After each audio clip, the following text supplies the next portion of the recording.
الرحمن الرحیم۔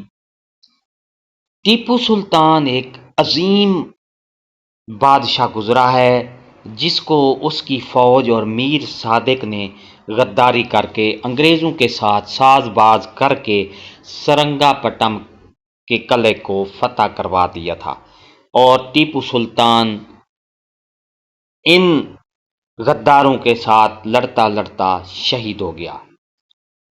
اس سے پہلے میں نے ایک ویڈیو شائع کی تھی جس میں نے ٹیپو سلطان کی پوری تاریخ بتا دی تھی، کس طرح جنگ لڑا، بادشاہ بنا، کس طرح آج میں نے آپ کو اس ویڈیو میں صرف یہ بتانا ہے کہ ٹیپو سلطان کے ساتھ میر صادق اور ان کی فوج نے غداری کر کے انگریزوں کے ساتھ مل کر قلعہ کو فتح کروا دیا تھا۔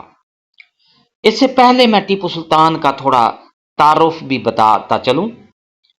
مشہور تاریخ دان کرنل مارکس ولیکسن لکھتے ہیں کہ ٹیپو سلطان قد میں والد حیدر علی سے چھوٹے تھے، ان کا رنگ کالا تھا، آنکھیں بڑی بڑی تھیں، وہ عام سے دکھتے تھے اور وزن میں ہلکے کپڑے پہنتے تھے، اور اپنے ساتھ رہنے والوں سے بھی ایسا ہی کرنے کے لیے کہتے تھے۔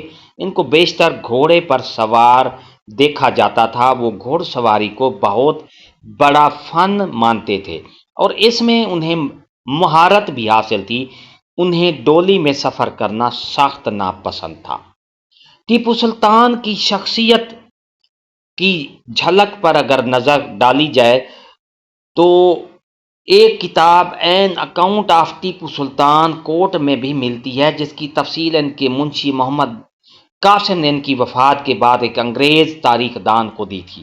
اس میں لکھا ہے کہ ٹیپو درمیانے قد کے تھے، ان کا ماتھا چوڑا تھا، وہ سلیٹی رنگ کے، آنکھوں کی اونچی ناک اور پتلی کمر کے مالک تھے، ان کی مونچھیں چھوٹی تھیں اور داڑھی مکمل طور پر صاف تھی۔ ان کی پینٹنگ جس میں وہ بڑے رنگ کی پگڑی پہنے ہوئے ہیں، تو اس میں ایک روبی اور موتیوں کی لڑی پروئی ہوئی ہے، انہوں نے ہرے رنگ کا جامہ پہن رکھا ہے جس میں شیر جیسی دھاریوں والا کمر بند بھی ہے، بازو میں ایک بیلٹ میں لال میان کے اندر ایک تلوار لٹک رہی ہے۔ ڈیئر ناظرین، 14 فروری 1799 کو جنرل جارج بیرس کی رہنمائی میں 21,000 فوجیوں نے ویلور سے میسور کی جانب کوچ کیا۔ 20 مارچ کو امبر کی نزدیک 16,000 فوجیوں کا ایک دستہ ان کے ساتھ آ ملا۔ اس میں کنور کے قریب جنرل سٹورٹ کی کمان میں 6,420 فوجیوں کا دستہ بھی شامل ہو گیا تھا۔ ان سبھی نے مل کر ٹیپو سلطان کی سرنگا پٹم کے قلعے میں پر چڑھائی کر دی۔ مشہور تاریخ دان جیمس مل اپنی کتاب the history of British India میں لکھتے ہیں کہ یہ وہی ٹیپو سلطان تھے جن کی آدھی سلطنت پر 6 برس قبل انگریزوں نے قبضہ کر لیا تھا۔ ان کے پاس جو زمین بچی تھی اس سے انہیں سالانہ 1 کروڑ روپے سے تھوڑی زیادہ آمدنی ہوتی تھی، جبکہ اس وقت انڈیا میں انگریزوں کو ملنے والا کل زر مبادرہ 90 لاکھ پاؤنڈ یعنی 9 کروڑ روپے تھا۔ آہستہ آہستہ انہوں نے سرنگا پٹنم کے قلعے کو گھیر لیا اور 3 مئی 1799 کو توپوں سے حملہ کر کے اس کی صدر دیوار میں سوراخ کر دیا۔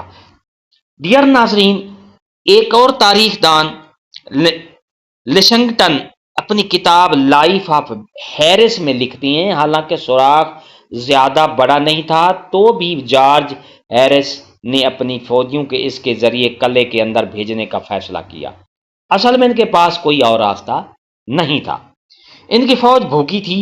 بعد میں ہیرس نے کیپٹن میلکم کے سامنے خود قبول کیا کہ میرے خیمے پر تعینات انگریز گارڈ اتنا کمزور ہو چکا تھا کہ اگر اسے دھکا دیا جاتا تو وہ نیچے گر جاتا۔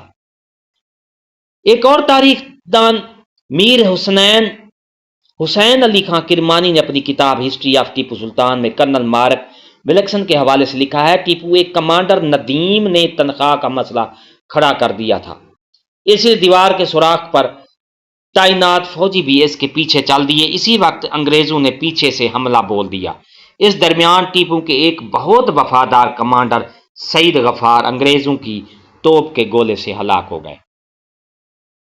کرمانی لکھتے ہیں کہ جیسے ہی غفار کی موت ہوئی، قلعے سے غدار فوجیوں نے انگریزوں کی جانب سفید رومال ہلانا شروع کر دیے۔ یہ پہلے سے طے تھا کہ جب ایسا کیا جائے تو انگریز فوج قلعے پر حملہ بول دے گی۔ جیسے ہی سگنل ملا، انگریز فوج نے دریا کے کنارے کی جانب بڑھنا شروع کر دیا، جو کہ صرف 100 گز کے فاصلے پر تھی۔ دریا بھی محض 280 گز چوڑا تھا، کہیں ٹخنے تک پانی تھا اور کہیں کمر تک۔ میجر الیگزینڈر ایلن اپنی کتاب an account of the campaign in Mysore میں لکھتے ہیں، حالانکہ انگریزوں کی یہ آگے بڑھتی ہوئی فوج کو قلعے سے بڑی آسانی سے توپوں کے ہدف بنایا جا سکتا تھا، پھر بھی خندقوں سے نکل کر انگریز فوجی محض 7 منٹ کے اندر قلعے کی دیوار کے سوراخ میں داخل ہو کر برطانوی جھنڈا لہرانے میں کامیاب ہو گئے۔ ڈیئر ناظرین، اس صورتحال کو دیکھتے ہوئے عظیم ٹیپو سلطان بھی خود جنگ میں کود پڑے۔ سوراخ پر قبضہ حاصل کرنے کے بعد برطانوی فوج 2 حصوں میں تقسیم ہو گئی۔ بائیں جانب بڑھنے والی فوج کو ٹیپو سلطان کی جانب سے سخت مشکلات کا سامنا کرنا پڑا۔ ٹیپو کی فوج کے ساتھ دست بدست مقابلے میں اس دستے کی رہنمائی کرنے والے کرنل ڈنلپ کی کلائی پر تلوار سے گہرا زخم لگ گیا۔ اس کے بعد کالم کے دستے کو آگے بڑھنے سے روکنے میں ٹیپو کے فوجی کامیاب رہے۔ ٹیپو سلطان اپنی فوج کی ہمت بندھانے خود جنگ میں شامل ہو چکے تھے۔ ڈنلپ کی جگہ لیفٹیننٹ فارکیو ہار نے لی، لیکن وہ بھی جلد ہلاک ہو گئے۔ 4 مئی کی صبح ٹیپو نے اپنے گھوڑے پر سوار ہو کر قلعے کی دیوار میں ہونے والے سوراخ کا معائنہ کیا اور اس کی مرمت کا حکم دیا۔ اس کے بعد وہ غسل کرنے کے لیے چلے گئے۔ کرمانی لکھتے ہیں کہ صبح ان کے نجومی نے آگاہ کر دیا تھا کہ وہ دن ان کے لیے اچھا نہیں ہے، اس لیے شام تک انہیں اپنی فوج کے ساتھ ہی رہنا چاہیے۔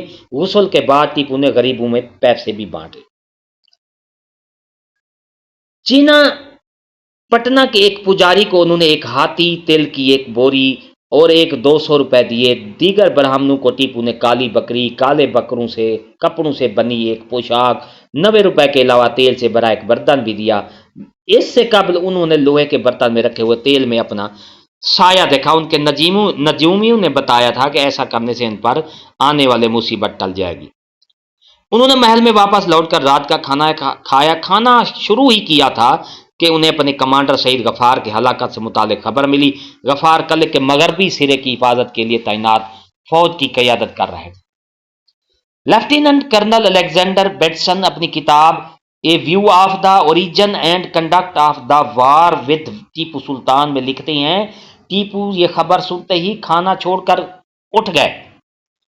انہوں نے ہاتھ دھوئے اور گھوڑے پر سوار ہو کر اس جنگ کی جانب نکل پڑے جہاں دیوار میں سوراخ ہوا تھا، لیکن ان کے پہنچنے سے پہلے ہی انگریزوں نے وہاں اپنا جھنڈا لہرا دیا تھا اور قلعے کے دوسرے علاقوں کی جانب بڑھنا شروع ہو گئے۔ ناظرین، مزید تفصیل میں جانے سے پہلے اگر آپ ہمارے چینل پر نئے ہیں تو سبسکرائب کریں، ریڈ بٹن آپ کے بالکل سامنے، اس کے ساتھ بیل آئیکن کے بٹن کو لازمی کیجیے گا تاکہ نوٹیفیکیشن آپ کو جلدی اور آسانی سے مل سکے۔ چلتے ہیں تفصیل کی طرف۔ ٹیپو سلطان کو گولی لگی اور ان کا گھوڑا بھی مارا گیا۔ بیٹسن آگے لکھتے ہیں، اس جنگ میں ٹیپو نے زیادہ تر لڑائی عام فوجیوں کی طرح پیدل لڑی، لیکن جب ان کے فوجیوں کی ہمت ٹوٹنے لگی تو وہ گھوڑے پر سوار ہو کر ان کی ہمت بڑھانے کی کوشش کرنے لگے۔ مارک ولیکسن لکھتے ہیں کہ اگر ٹیپو چاہتے تو جنگ کے میدان سے بھاگ سکتے تھے۔ اس وقت قلعے کے کمانڈر میر ندیم قلعے کے گیٹ کی چھت پر کھڑے تھے، لیکن انہوں نے اپنے سلطان کی طرف کوئی دھیان نہیں دیا۔ ٹیپو تب تک زخمی ہو چکے تھے۔ جب ٹیپو قلعے کے اندرونی گیٹ کی جانب بڑھے تو ان کے بائیں سینے سے گولی نکل گئی، ان کا گھوڑا بھی مارا گیا۔ ان کے ساتھیوں نے انہیں ڈولی پر بٹھا کر جنگ کے میدان سے باہر لے جانے کی کوشش کی، لیکن ناکام رہے کیونکہ تب تک وہاں لاشوں کا ڈھیر لگ چکا تھا۔ میجر الیگزینڈر لکھتے ہیں، اس وقت ان کے باڈی گارڈ راجہ خان نے انہیں مشورہ دیا کہ وہ انگریزوں کو بتا دیں، لیکن ٹیپو کو یہ نامنظور تھا۔ انہوں نے انگریزوں کے ہاتھوں قید کیے جانے کی بجائے موت کے راستے کا انتخاب کیا۔ اب یہاں پر وہی قول، ان کا مشہور قول جو ہے کہ شیر کی ایک دن کی زندگی گیدڑ کی 100 سالہ زندگی سے بہتر ہے، یہاں پر فٹ آتا ہے۔ ٹیپو سلطان کے آخری لمحات کے بارے میں پیٹیشن لکھتے ہیں، تبھی کچھ انگریزی فوجی قلعے کے اندرونی گیٹ میں داخل ہوئے۔ ان میں سے ایک نے ٹیپو کی تلوار کے بیلٹ چھیننے کی کوشش کی۔ تب تک ٹیپو کا کافی خون بہہ جانے کی وجہ سے وہ تقریباً بے ہوش ہو گئے تھے، تب بھی انہوں نے اپنی تلوار سے اس فوجی پر حملہ کر دیا۔ پھر انہوں نے اسی تلوار سے ایک انگریز فوجی کے سر پر وار کیا۔ اس درمیان ایک اور انگریز فوجی نے ٹیپو پر حملہ کیا، وہ ان سے جواہرات جڑی تلوار چھیننا چاہتا تھا۔ اس وقت وہ نہیں دیکھ سکے کہ ان پر کس نے تلوار چلائی ہے۔ انگریز نہیں جانتے تھے کہ ٹیپو سلطان کی موت ہو چکی ہے۔ وہ انہیں ڈھونڈنے محل کے اندر گئے، پتہ چلا کہ ٹیپو وہاں نہیں ہے۔ ٹیپو کا ایک سپہ سالار انہیں اس مقام پر لے گیا جہاں ٹیپو گرے تھے، وہاں پر ہر طرح کی لاشیں اور زخمی فوجی پڑے تھے۔ مشل کی روشنی میں ٹیپو سلطان کی ڈولی پر نظر آئی، اس کے نیچے ٹیپو کی باڈی گارڈ راجہ خان زخمی حالت میں پڑے تھے۔ انہوں نے اس طرف اشارہ کیا جہاں ٹیپو گرے تھے۔ بعد میں میجر ایان نے لکھا ہے، جب ٹیپو کی لاش کو ہمارے سامنے لایا گیا تو ان کی آنکھیں کھلی تھیں۔ ان کا جسم اتنا گرم تھا کہ ایک لمحے کے لیے مجھے اور کرنل ویلزلی کو ایسا لگا کہ کہیں وہ زندہ تو نہیں، لیکن جب ہم نے ان کی نبض دیکھی اور دل پر ہاتھ رکھا تو ہمارا شک دور ہوا۔ ان کے جسم پر 3 اور ایک زخم ماتھے پر تھا۔ ایک گولی ان کے داہنے کان سے داخل ہو کر بائیں کان میں گال میں دس گئی تھی۔ انہوں نے بہترین سفید لینن کا جامہ پہن رکھا تھا جس کی کمر کے ارد گرد ریشمی کپڑے کی گوٹ لگی تھی۔ ان کے سر پر پگڑی نہیں تھی، ایسا لگ رہا تھا جیسے وہ جنگ کے دوران گر گئی ہو۔ ایک بازو بند کے علاوہ جس پر کوئی زیورات نہیں تھے، وہ بازو بند اصل میں ایک چاندی کا تعویذ تھا جس کے اندر عربی اور فارسی میں کچھ لکھا ہوا تھا۔ جنرل بیٹرٹ نے ٹیپو کی لاش کو انہی کی ڈولی میں رکھنے کا حکم دیا، دربار کو پیغام بھیجا کہ ٹیپو سلطان اب اس دنیا میں نہیں رہے۔ ان کی لاش پوری رات ان کے درمیان میں دربار میں رکھی گئی تھی۔ ڈیئر ناظرین، ٹیپو سلطان کو اگلے دن شام کو محل سے ٹیپو سلطان کا جنازہ نکلا۔ ان کے جنازے کو ان کے ذاتی ملازمین نے اٹھایا ہوا تھا۔ ان کے ساتھی انگریزوں کو 4 کمپنیاں بھی چل رہی تھیں۔ برطانیہ کی national library of Scotland میں رکھی دستاویزات کے مطابق general of the war with Tipu میں لکھا ہے، ان کے جنازے کے ٹھیک پیچھے شہزادہ عبد الخلیق چل رہے تھے۔ ان کے پیچھے دربار کے اہم اہلکار تھے۔ جن سڑکوں سے جنازہ گزرا ان کے دونوں طرف بھیڑ تھے، لوگ زمین پر لیٹ کر جنازے کو خراج عقیدت پیش کر رہے تھے۔ لوگ زور زور سے رو رہے تھے۔ انہیں لال باغ میں ان کے والد حیدر علی کی قبر کے بغل میں دفنا دیا گیا۔ ڈیئر ناظرین، ٹیپو سلطان کے جنازے میں شریک افراد کو 5000 روپے بانٹے گئے۔ بیٹسن نے لکھا ہے کہ رات ہوتے ہوتے ماحول اور زیادہ غمزدہ ہو گیا جب بادلوں کی گرج کے زبردست آندھی چلی۔ اس آندھی میں 2 انگریز اہلکار ہلاک ہو گئے اور متعدد زخمی ہو گئے۔ ایک اور بات رہ گئی ہے جو کہ ایک بتانا سمجھتا ہوں کہ ٹیپو سلطان کی تلوار جو ہے مرنے کے بعد انگریز فوجیوں نے سرگا پٹم کو بری طرح لوٹا۔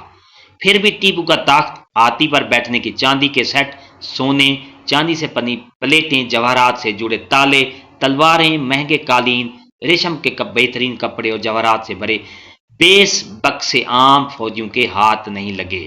ٹیپو کے بہترین لائبریری کو بھی کوئی نقصان نہیں پہنچا، جس میں تاریخ، سائنس، حدیث کے بارے میں عربی، فارسی، اردو، ہندی زبانوں میں 2000 سے زیادہ کتابیں تھیں۔ تو ڈیئر ناظرین، یہ تھی ہماری آج کی نئی اپڈیٹ، نئی ویڈیو۔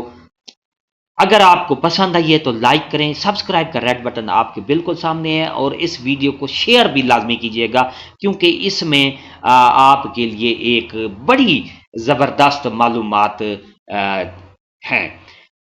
تب تک کے لیے آپ سے اجازت چاہوں گا۔ شکریہ، اللہ حافظ۔